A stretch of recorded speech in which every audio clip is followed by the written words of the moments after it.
Voilà, club yi presque dañ ko créé yàgg na léegi quoi mais dañuy jouer ay compétition dañuy entraîner aussi mais on a vu que aussi suñu gos yi malgré li ñuy entraîner mais on a un problème de matériel aussi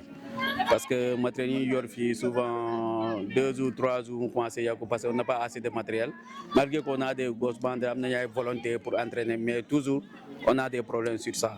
C'est pour cela ci lay nekk chaque jour di liggéey ak boy yi chaque fois là mais finalement ñuy góorgóorlu daal. Bon en tant que président avant may nekk président may woon secrétaire général du club mais depuis qu'on a renouvelé le bureau ci la ma fal pour mu nekk président mais boy ñuy yor nii c'est vrai que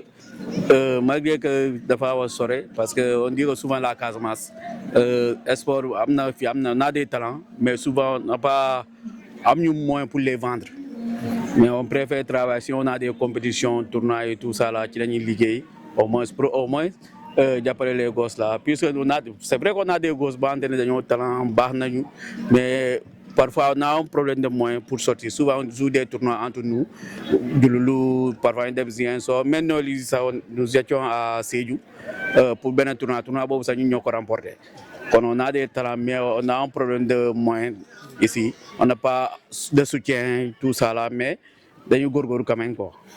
C'est pas aussi facile quoi de mettre en place un club comme lu ma doon wax sànq la club bi man fii laa ko fekk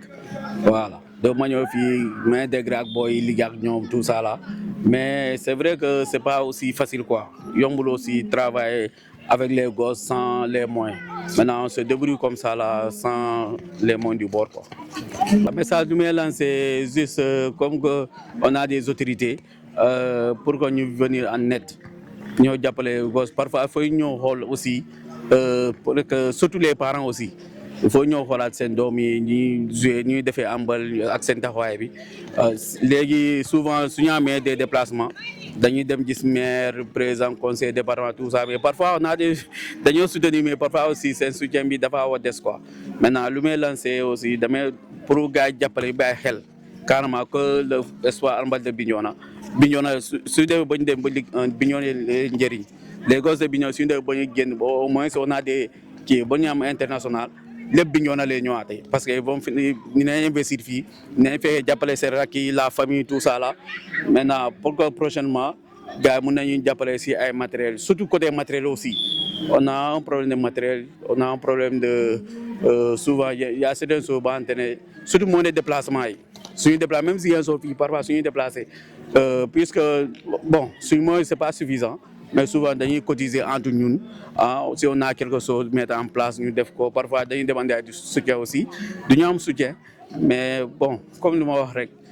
comme que prochainement aussi on fera tout pour au moins gis les autorités pour qu'ils viennent en aide quoi.